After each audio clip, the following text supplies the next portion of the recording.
বিসমিল্লাহির রহমানির রহিম। আসসালামু আলাইকুম। কেমন আছেন সবাই? আশা করছি ভালোই আছেন।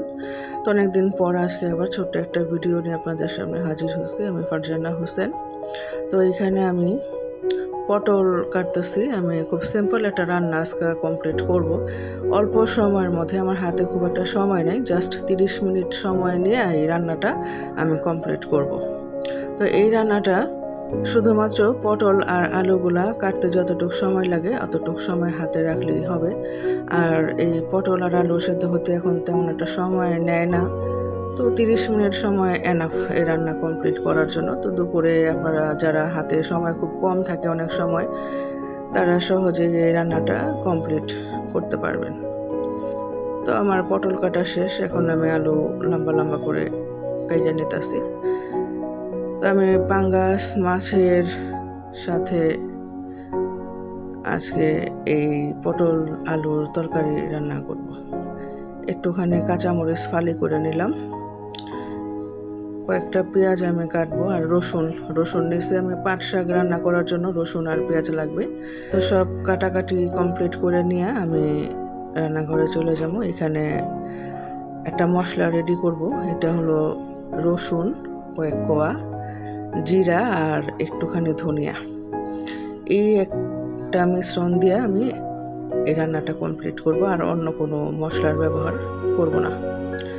মানে মাছের মধ্যে আমি আদার ব্যবহারটা করব না। এখন পাটায় তো আমি মশলা রেডি করছি, এখন এখানে আমি হলুদ মরিচের গুঁড়া, একটু সরষের তেল, লবণ, লেবুর রস, এগুলা দিয়ে আমি মাছের পিসগুলা সুন্দরভাবে মাখায় নেব। এই মাছগুলোই আমি আজকে পটল আলু দিয়ে রান্না করব। তো ভালোভাবে মাছের মধ্যে আমি মশলা মাখাই। মশলা মাখানো হয়ে গেলে মাছগুলো আমি একটু ভাইজা নেব। চুলায় আমি তাওয়াটা অনেকক্ষণ আগেই দিয়ে রাখছি গরম করার জন্য, কারণ গ্যাসের খুবই সমস্যা, গ্যাস খুব অল্প আছে। অনেকেই জানেন যে এখন গ্যাসের সমস্যা। তো আমি মোটামুটি হালকা করে একটু মাছটা ভাইজা নেব, যেন তরকারিতে মাছটা ভাঙ্গা না যায়। জায়গা আমি মোটামুটি অনেক কষ্ট করার পরে এই মাছগুলা ভাইজা উঠাইতে পারছি। গ্যাস না থাকলে কোনো কিছু আসলে রান্না করে শান্তি নাই। তো মাছগুলা আমার ভাজা হয়ে যাওয়ার পরে ওই বাকি যে তেলটা ছিল সেই তেলটাই আমি হাঁড়িতে ছেড়ে দিছি। কয়েকটা পেঁয়াজ ভাজা নিলাম, আর ওই যে আমি জিরা, ধনিয়া আর রসুনের যে পেস্টটা করছিলাম ওইটা দিয়া আর হলুদ মরিচ দিয়ে আমি মশলাটা কষায় নিতেছি। বিশ্বাস করেন, মাছের তরকারিতে আর কোনো কিছু লাগে না। এই একটা মশলা যদি আপনার বাসায় আপনি একটু পাটায় বাইটা নেন, তাহলে এই তরকারিটা যেরকম টেস্টের হবে আপনার চিন্তাও করতে পারবেন না। একবার আপনারা ট্রাই করে দেখবেন এই মশলাটা দিয়ে। শুধু জিরা, ধনিয়া আর রসুন, আদা দিবেন না। তো যাই হোক, আমার পটল আলু সিদ্ধ করার জন্য আমি সামান্য পরিমাণ পানি দিলাম। এখন এটারে ঢাইকা রেখা সিদ্ধ করে নিয়ে তারপরে বাকিটা করুন, ঢাইকা দিলাম। আর ওই পাশে চুলায় আমি প্যান বসাইয়া তেল দিছি। এখন রসুন আর পেঁয়াজ দিলাম, কাঁচামরিচ দিলাম, এগুলো আস্তে আস্তে ভাজা হোক। যেহেতু গ্যাসের চাপ খুবই কম, রান্না করতে অনেকই কষ্ট। তো একটু লবণও দিলাম, এটা আস্তে আস্তে ভাজা হোক। তার মধ্যে আমি বলে রাখি যে যদি ভালো লাগে তাহলে একটা লাইক করবেন, সাবস্ক্রাইব করবেন।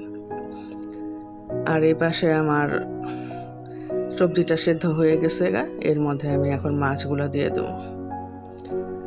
গ্যাসের চাপ কম, তারপরেও আমি খুব শর্ট টাইমে এই রান্নাটা কমপ্লিট করতে পারতাছি। আপনাদের হাতে সময় না থাকলে এই শর্ট রান্নাগুলো আপনারা করতে পারবেন। মাছের ভাজা মানে হালকা ভাইজা নিয়ে পটল আর আলু দিয়ে তরকারি রান্না করে দেখেন, খুবই টেস্ট হয়। আর এটা শরীরের জন্য খুব ভালো, যেহেতু গরমের দিন এইসব সবজি খাওয়া, পটল তো গরমের উপযুক্ত সবজি, খাওয়াটা খুবই স্বাস্থ্যের জন্য ভালো, শরীরের জন্য ভালো, পেট ঠান্ডা থাকে। পাট শাকটা আমি এখন ভাজি করতেছি আস্তে আস্তে। তো এগুলা হয়ে গেলে প্রায় শেষের পর্যায়ে আমার রান্নাটা, তাহলে আমার দুপুরের খাবারটা হয়ে গেল আর কি। তো এই ছিল আমার আজকের মানে ছোট্ট একটা আয়োজন, খুব বেশি কিছু না, যেহেতু হাতে সময় খুবই কম। তো অল্প স্বল্প সময়ের মধ্যে আপনারা কিন্তু এই রেসিপিগুলো বাসায় দুপুরে ট্রাই করতে পারেন, যাদের হাতে সময় খুব কম থাকে বা যারা চাকরি করেন। আসলে যারা খুবই হাতে সময় কম পান রান্না করার জন্য, তাদের জন্য এই রেসিপিগুলো খুবই উপকারী, খুবই উপকারী। একটু ট্রাই করে দেখেন, তারপরে বুঝতে পারবেন, ট্রাই না করলে বুঝবেন না।